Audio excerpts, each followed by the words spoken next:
Il lavoro è tanto che stiamo affrontando e il tempo stringe, stiamo lavorando bene, stiamo serrando le file in modo che tutto possa andare nel migliore dei modi. Ho una squadra, il comitato che lavora, tutto il consiglio, compresi i nostri gruppi. Come si è visto abbiamo già iniziato a imbandierare la strada principale, la Pondemana, in questi giorni prossimi imbandieremo anche le vie esterne di Conegliano e poi piano piano raggiungeremo la città. Il progetto della scalinata degli Alpini, questa idea, questo lavoro che era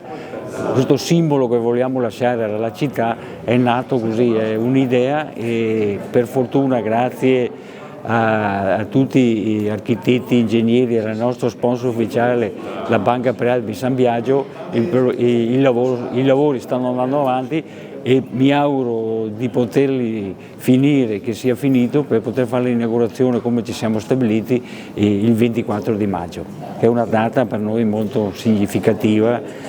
ci piacerebbe insomma, auspico che tutto possa andare bene. Tempo fa abbiamo accolto una delegazione degli Alpini che ci avevano presentato un'opera di riqualificazione in occasione chiaramente della scalinata degli Alpini, in occasione appunto del centenario. In questo senso volevamo quindi essere significativi perché chiaramente noi siamo molto legati al gruppo degli Alpini, al loro spirito, al modo con cui loro hanno di aiutare la comunità e quindi in questo senso abbiamo aderito e contribuito in maniera importante con circa 100.000 euro a realizzare anche quest'opera di riqualificazione delle gradinate degli Alpini che credo sia un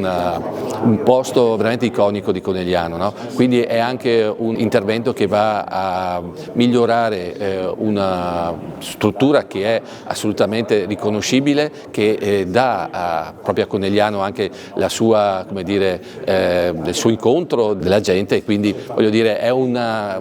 intervento che va anche nei confronti della comunità, ecco, quindi volevamo fare sia l'uno che l'altro. In questo senso ovviamente la riqualificazione doveva essere anche complessiva, attualmente c'è una struttura meccanica che ovviamente non dà il meglio di sé dal punto di vista estetico e quindi ovviamente dovevamo fare un qualcosa che potesse avere anche una riqualificazione della bellezza anche poi della gradinata.